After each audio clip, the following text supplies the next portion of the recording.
But first, we keep learning more about a horrifying case. The bodies of two children, a brother and sister, found in the family freezer. And they may have been there for perhaps a year. Good evening, and thanks for joining us for Local 4 News at 11. You know, the more we find out, the more disturbing the story gets. The children, just 11 and 14 years old. And neighbors say when they asked the mom about them, she said they'd gone to live with other family members. Well, tonight that mother's been arrested. We expect to learn more tomorrow about what charges she may be facing. Let's get to Mara McDonald. She has been working this story for us tonight, and she joins us live outside the townhouse on the east side. Mara, everyone's wondering what in the world happened inside that home. No kidding, Carmen. And let me say one thing right off the bat here. This mother has not been charged with anything at this point. She is being interviewed by police at this point, and she is in custody. However, until she is charged, we are not IDing her. I can tell you that neighbors describe her as having a sweet disposition, but also being very off and occasionally having a very volatile temper. We also spoke to one of the bailiffs who made the discovery here today, and to say she is absolutely exhausted tonight and emotional would be an understatement.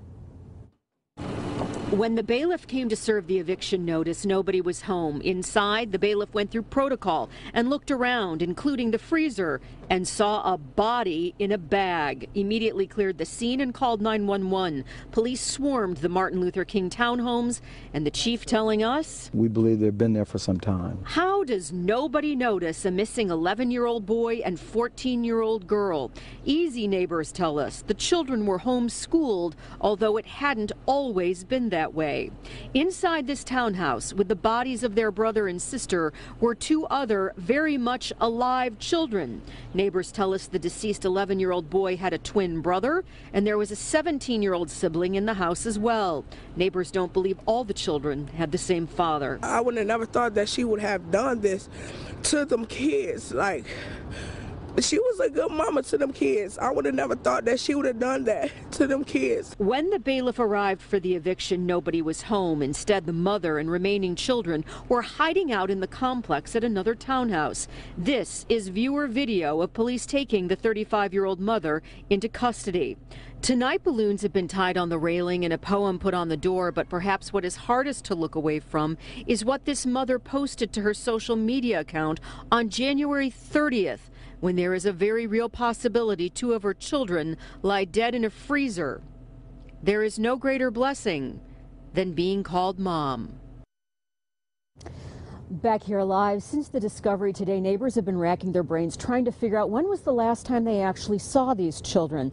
It is a little easier to pinpoint a date on the 11-year-old boy found in that freezer. Before he was homeschooled, neighbors tell us he used to attend Bunch Elementary here in Detroit, and they say the last time he was enrolled there or went to school with their children was probably 2012.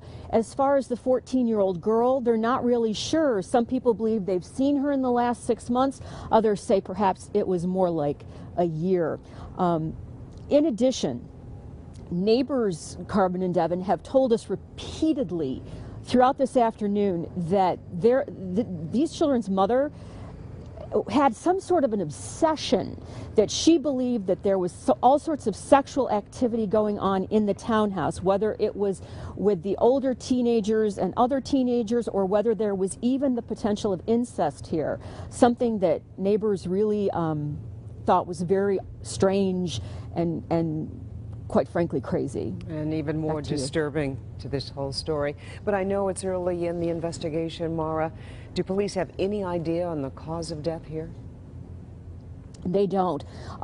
Original word from the PD was that there are no visible signs of trauma on these bodies. So that means we've got to wait and see what the autopsy is going to show and see how long these children have actually been in this freezer.